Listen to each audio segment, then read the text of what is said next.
Namaste. Namaste. So excuse me, as so often happens, I choose a topic a little bit in advance, and then things seem to happen the week that it's going to come up that contribute to the material available for the discussion. But what really motivated me to talk about clergy misconduct is the prevalence of it everywhere.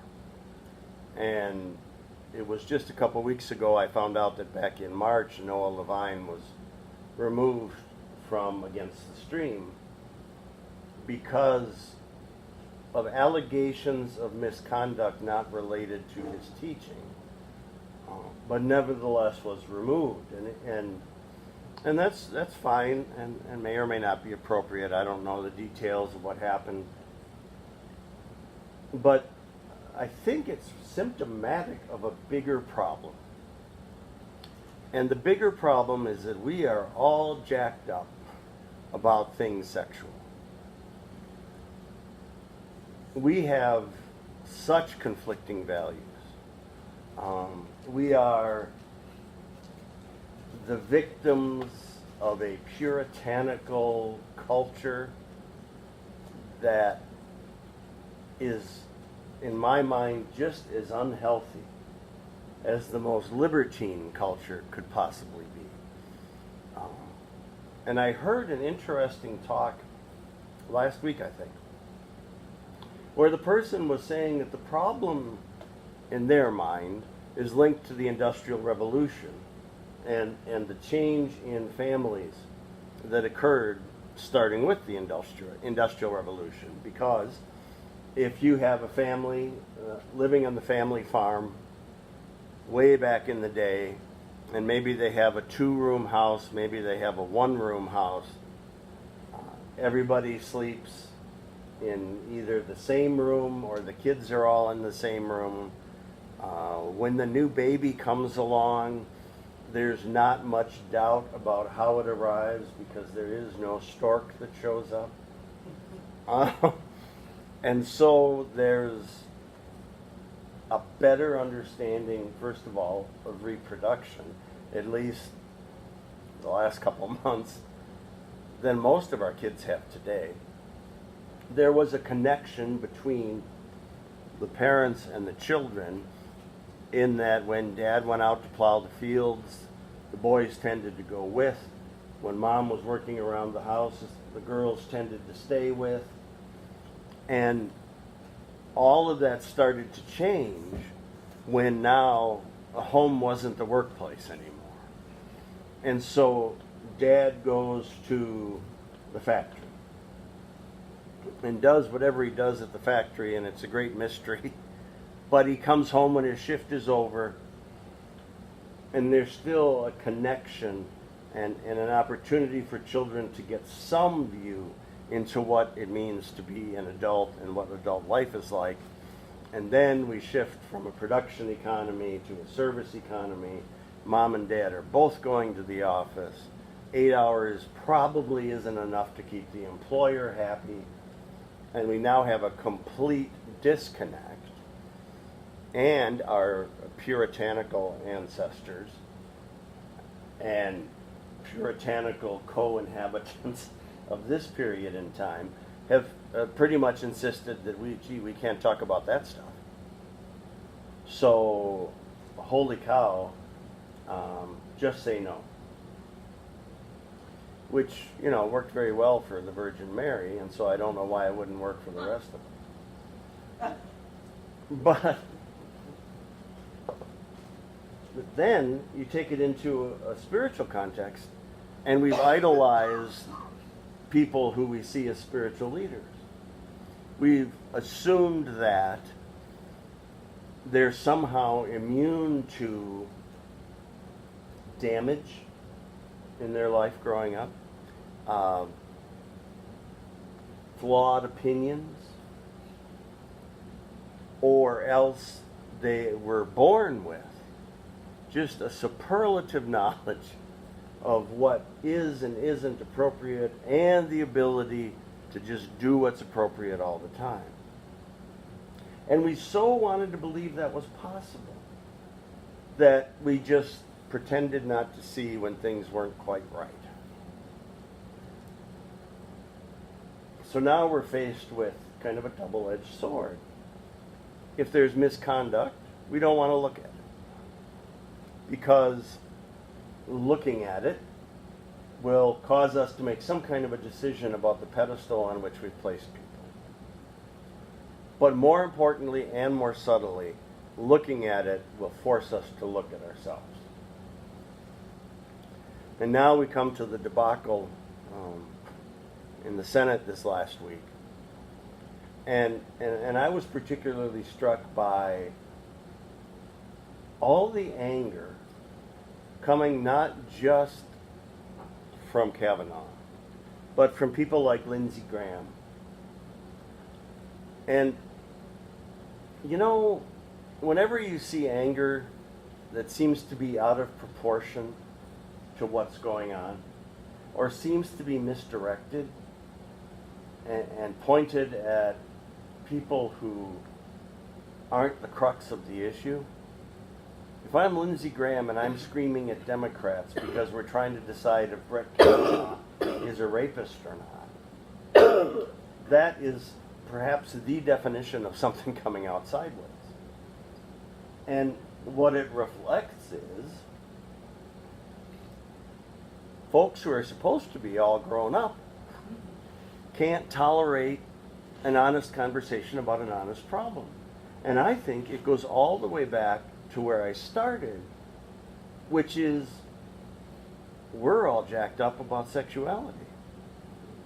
The first reading from the Buddha is pretty clear. Who should you have sex with? Well, you should have sex with people who are free and available to have consensual sex with you. Who shouldn't you have sex with? People who are not free and available to have consensual sex with you. That's pretty simple. I mean, I don't know how much more you can break that down so it's understandable. So it's a bad idea when he talks about people being under the protection of their father and mother. He's talking about people who are underage. And I think we can universally agree that's probably a bad idea all the time. When he's talking about availability in other contexts, he's talking about commitments, and that it's never a good idea to go meddling in somebody else's commitment, assuming the commitment is intact. And of course, the consensual part should be the easiest part to understand, but it seems to be the part that some people, mostly men, have a hard problem understanding. And I believe the answer is that understanding it, once again, would cause men to look back at their own behavior. Now, I want to be clear that some behavior evolves culturally. My Hawaii Five-0 story, from the original Hawaii Five-0. You know, when McGarrett called his secretary Love and Hun and Babe, and I think we do ourselves a disservice when we look back at that through our current understandings of what's culturally appropriate and not. I also acknowledge that it does make me a little uncomfortable when I watch those reruns and hear this stuff. You know, the secretary does what he wants, he loves her. Yeah. Although, what about like current TV with CSI?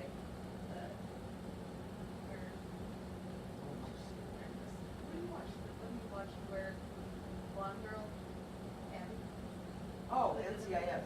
NCIS and the way that she gets the one. Oh, you're talking about Penelope and criminal minds.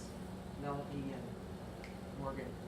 They had that kind of flirtatious banter over the phone. And side note, that was not in the script. They allowed them to just do that off however they wanted to. So sorry, that was just a like more modern day. Right, and And I think there is, it seems to me there is a leveling out that has to occur. There's a pendulum swinging back and forth, and we're bound to overreact and then come back and underreact until we find whatever the median point is. But when it comes to those in authority, I don't believe it's saying that we're holding them to a different standard when they're, or a higher standard when we're asking them not to act out. It seems to me that acting out is acting out. And while I may have questions about where we're drawing the line, particularly when nobody is complaining, there's just no question but that if you see somebody who is asked about things that they may or may not have done, become extremely angry and defensive, you don't have to be a PhD psychologist to figure out what's going on. If I asked you if you've ever held up a train or a stagecoach, Some of us aren't mad. well, that's what I'm saying. I'm willing to guess nobody would get very upset, and most of you would just say, well, of course not, no. But if somebody was here that did get all upset, we'd start to wonder what was going on.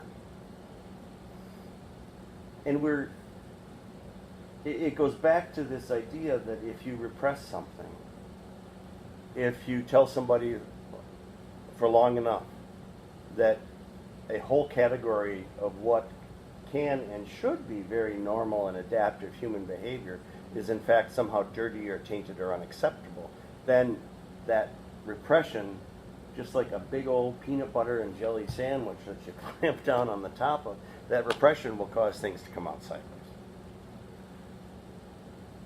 And yet, it's not enough to just say, oh, look, there's what happened there. We have to undo the attitudes that are leading to repression. We have to undo the attitudes that are leading people to say, I can do whatever I want because I happen to be male. Or the president, or a religious or spiritual leader. And I think it's going to require, I'm positive it's going to require more than just some corrective that addresses behavior. But we need a corrective that addresses underlying values. We need to stop thinking that it's okay to show young children anything and everything about violence. But above all, we better not teach them anything about sexuality and human reproduction. Now, of course, there's age-appropriate ways to do that. But we can't get to this place where we have, on the one hand, teenagers who have no idea how babies come about. And on the other hand, males who are so uninformed about consent, empathy, compassion. And if we need to take time away from teaching people science and math to do that, I say we take the time away from teaching people science and math. And the third component is the second reading, boundaries. Everybody needs to know it's okay to say no, and that when they hear somebody else say no, they have to listen. And if it means we need to dismantle some organizations, if it means we need to take some churches apart or some meditation centers apart, if it means we need to disqualify some people from public office, then that's what we need to do. And yet, our ideologies seem to get in the way of that. Our notion of winning at any cost. Our notion of we have to control the court. Our notion of whatever it is. If we have a value that conflicts with the well, with us treating each other the way we should treat other human beings, then the value needs to go. I'm sorry, it's very simple. If I so value being able to watch all the episodes of Barney that I want to, that I am willing to rob banks for an income so I can be home to watch Barney, okay, there's a problem. And that sounds silly, right? But what we're doing is really no less obvious. Kind of like that meme that's gone around with people, like, religious leaders beating somebody in the Bible, and it says if your religion requires you to hate somebody, find a new religion. Right.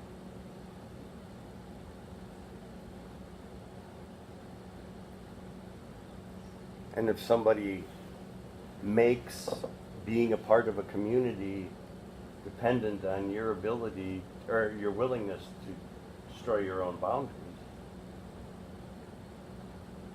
no, whatever's on the other side of the door just isn't worth it.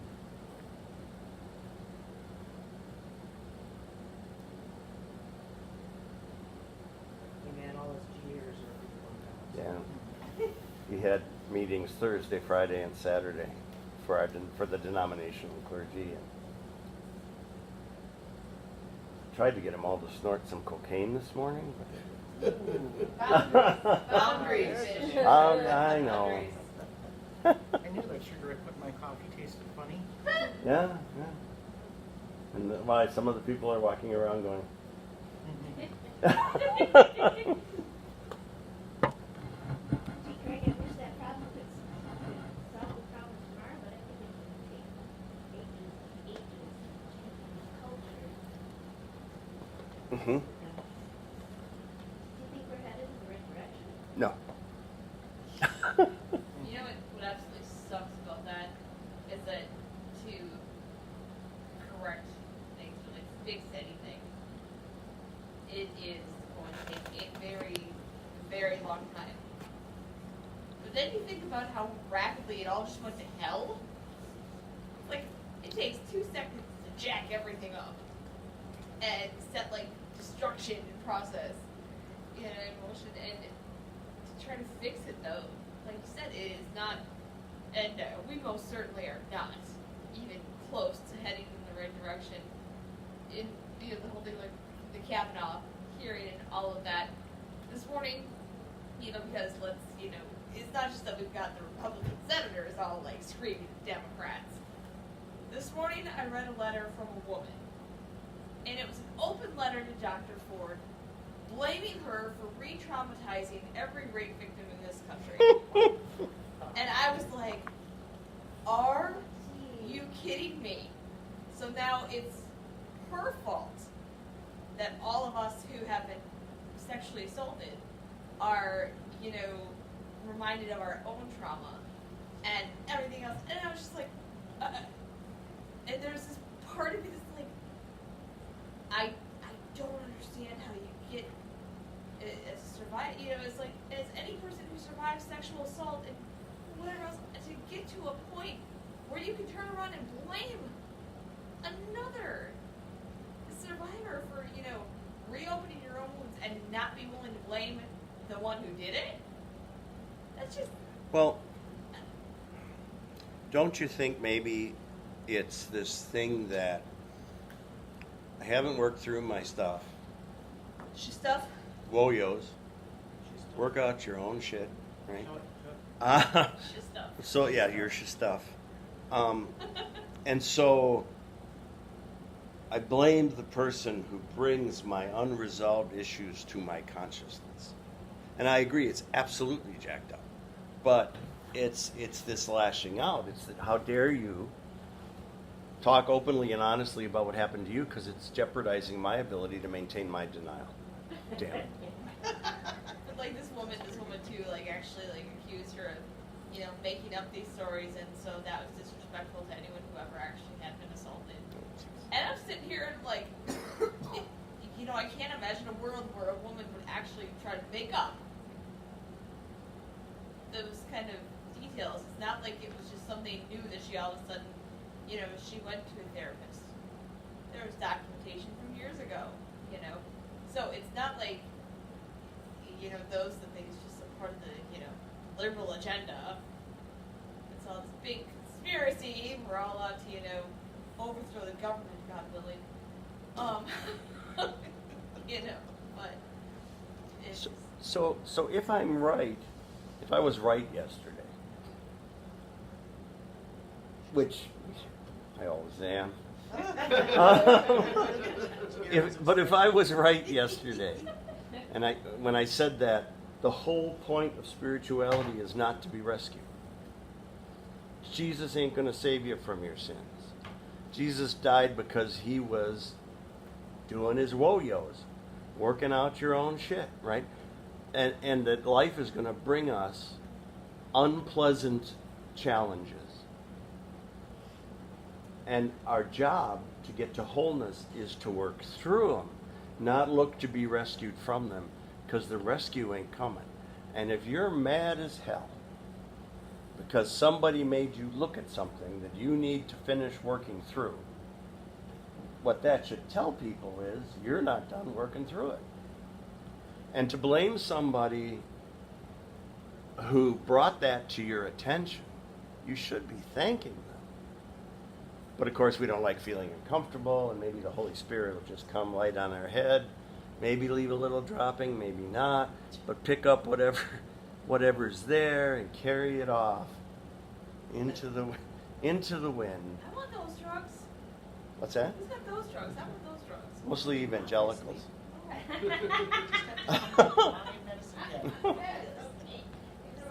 There. Yeah, evangelicals will give you those drugs. No, that's just plain brainwashing. Not your evangelicals, the other ones. But Bad. I really like Rowan Williams' sort of take on sexual sin, what that is. And I'll put it in my own words, not his words, because aside from the fact his words a lot more academic than mine. Easy to summarize. But basically the idea is that if you desire somebody and want them to desire you back, you're automatically in this like tragicomic, super vulnerable position, right? I mean, you can get hurt. Not only can you get hurt, you're probably going to get hurt one way or another throughout that whole transaction, right? It just puts you in this very uncomfortable spot, right? Right. And so all sexual sin comes out of trying to either control, deny, or avoid that vulnerability, that discomfort that's inherent in the very act itself. I think it's really got something there, and it fits with what you've been saying about, Yeah, right. I mean, to be sure, there's nothing more vulnerable than the whole mating game. From attraction to first date to, because the chance of being rejected is it's just loaded with it. But we also need to be realistic about, I've never met anybody that wasn't rejected at least once by somebody they wanted to dance with. In fact, I have this whole theory that middle school traumatizes young boys. And if you want to know why men don't want to dance with you, it's because at this vulnerable, hormonally surging age, we were at the middle school dance, and we went and asked some girl to dance, and she laughed in our face. And that hurt, and we said, dancing sucks. So that's why it's hard to get men on the dance floor at a wedding. But that's another story. But I'm right. Go to the bar, and it'll be fine. Yeah, I think it's so charged and so loaded with shame because we've closeted it. Now, I'm not saying, everybody should run out on their front porch and take care of business tonight, but good God, I mean, I think I told you before, I asked my mother once, because she kept her birth control pills on the kitchen sink. I said, no, I need to ask you something. I don't know how old I was. I must have been like 12 maybe. I said, no, those pills, they keep you from having another baby, right? She said, right. I said, now, Kurt, my brother, is 7 years old, right? She said, right. I said, so you haven't had sex in 7 years, right? So why do you need to keep taking those pills? Now, I later found out from my father that most likely was true. But nevertheless, it's that kind of misunderstanding, that kind of lack of information that I think just hurts us in the long run. We don't want to be uncomfortable having the discussion. When they thought I was of age, they showed me this little book written for like first graders about birds and bees. I have no idea what the hell they were trying to tell me. Okay. There's a pop-up book. There's a pop-up book. Well, that's appropriate. Jay, my friend Jay, his dad died when he was 8, and like his mom just didn't know quite how to like handle that talk, and so she asked a male friend of the family, like, talk, and got this book, and honest to God, it was a pop-up book, and you have not lived until you have opened up a children's pop-up book, and a penis goes flying. Yeah, that's maybe not a good idea. That's like one of those, and I was in high school when he showed me this because he kept it, right? And so I'm looking through this, and I don't know what was more ridiculous, if it was that, or if it was the hoo-ha that came flying out. Oh my God. So there's the next page, That's and I'm like, oh my God, what's going on? That's traumatic in and of itself. Sorry. Oh, you're fine. It's okay. I mean, why can't we It's my just son. have discussions with our children? And why must we talk in so many metaphors? And why? And if you think about it, we approach sexuality very dualistic. I mean, not just in terms of sexual orientation, but we tend to describe sexuality to young people using collections of opposites.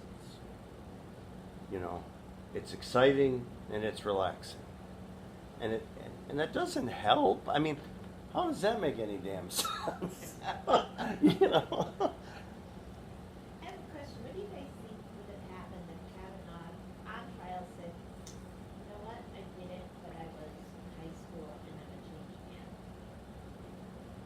I think he'd be in a better place than he is Yes, right now. I agree. Depending on what all it is. I mean, the Noah Levine situation is supposedly he was out on a date with this woman, end of the date comes, he leans over in the car and tries to kiss her. She says no. He says something like, oh, come on, you know you want to kiss me. She says no. That's the end of it.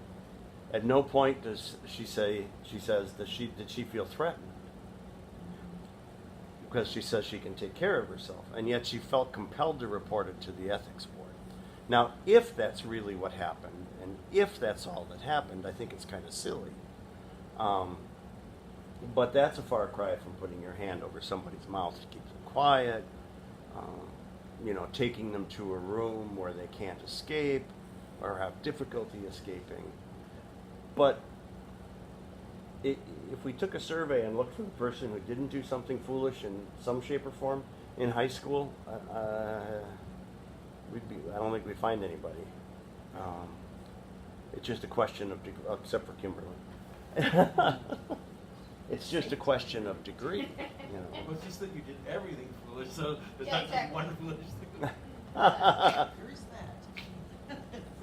I think I know exactly one person who didn't do anything like at all foolish in high school, but this is he lives in the basement of his parents' home, and he is the same age I am.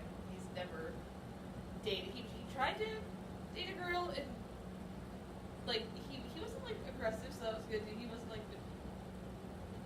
I kind of wondered if it bordered on like stalkerish. He never did anything to, but so I wonder if that's what happens when you don't allow yourself to do anything stupid. If you don't have those human experiences, like what happens to you, you are really just that Sheldon, his family was very religious too, so it was like to not allow himself to, even he never even put himself in a position where there would have been the opportunity to do Right. something dumb. And now it's like, yeah, The result is you don't grow, you don't don't develop live. because he's worked at, and there's no shame in it, but he's had the same job he's had since high school in a grocery store, which, no, no shame in that. But the things that he wanted to do with his life that he just didn't, and he did. He talked about things he wanted to do, things he wanted to be when he grew up. And A friend of mine belonged to this church that was one of these purity churches, Oh, right? God. And do it in the year, it doesn't count. three associate pastors in a row had to step down because they got their girlfriends pregnant because they didn't have any contraception or anything like that because they were so sure that they could remain pure. Oh, yeah. But they didn't. That should maybe think of the Family Guy episode with the whole, do it in the ear. It doesn't count if you do it in the ear. But it's just that notion that, that you're so sure that you can control yourself, and you're so sure that if you don't tell your kids anything about sex that they'll never even want to have to do it. Yeah. And yet, there's an abstinence-only program school where basically there was this STD epidemic in the school because no one was using any precaution or any protection. They didn't even know about the STDs because they were never taught that. That was when I was in Israel with the people from the Wells. There was a mother and her daughter that came, and the daughter was probably 30-ish.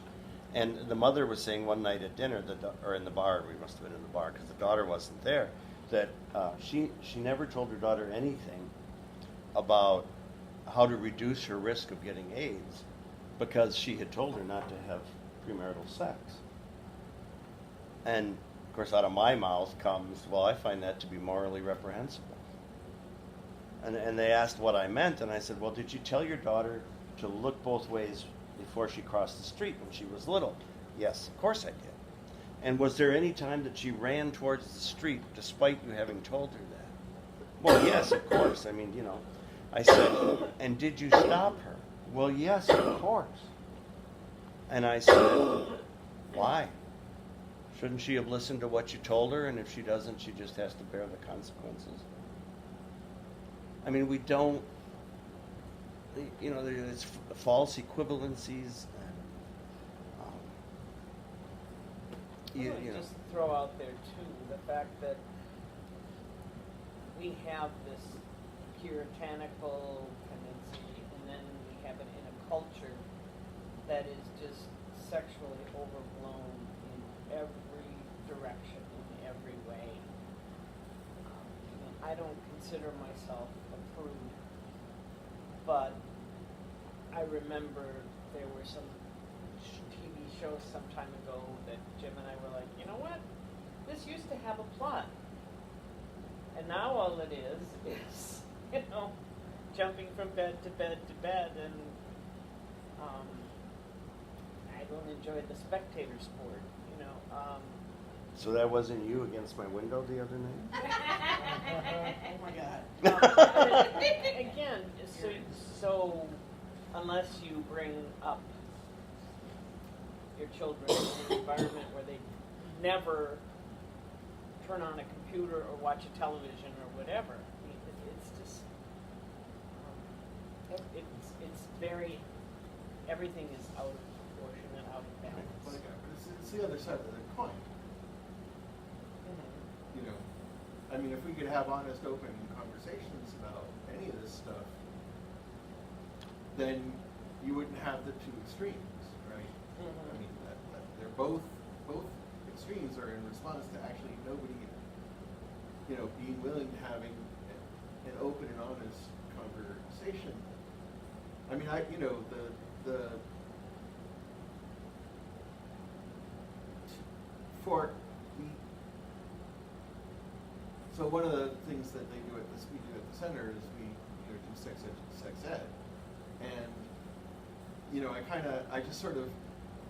I remember asking one of the sexual educators who likes in talking in high schools and everything. Like I said, well, I remember when I was in high school, if you asked first or you wanted to talk about sex, the response was generally, "Oh man, you've ruined the spontaneity of it."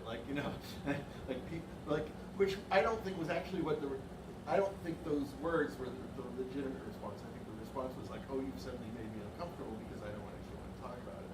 And so I said, I hope things have improved.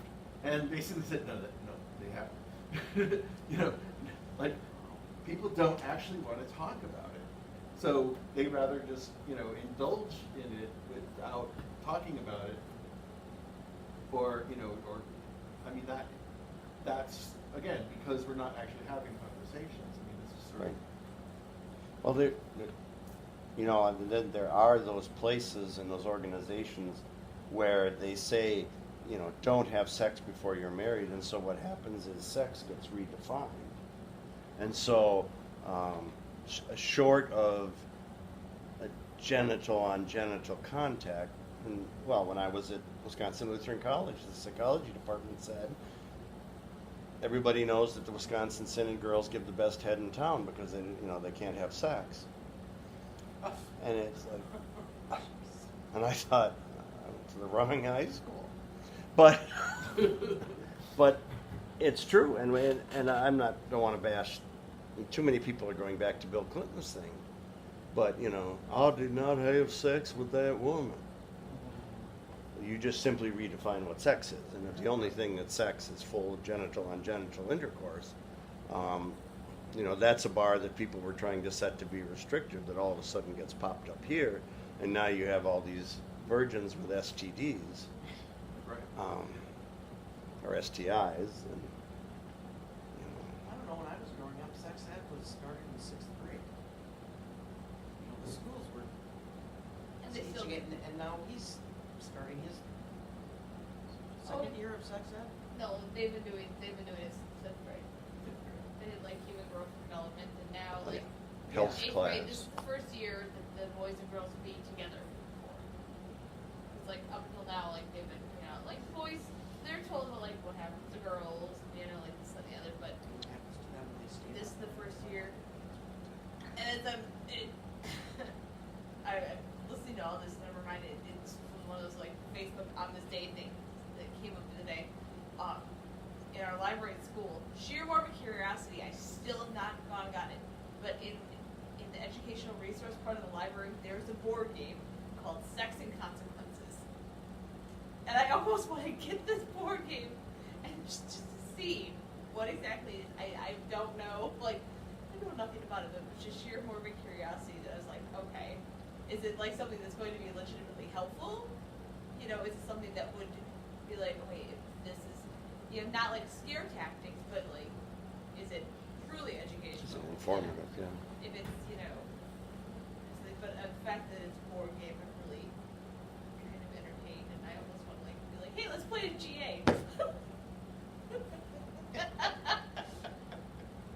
Sorry.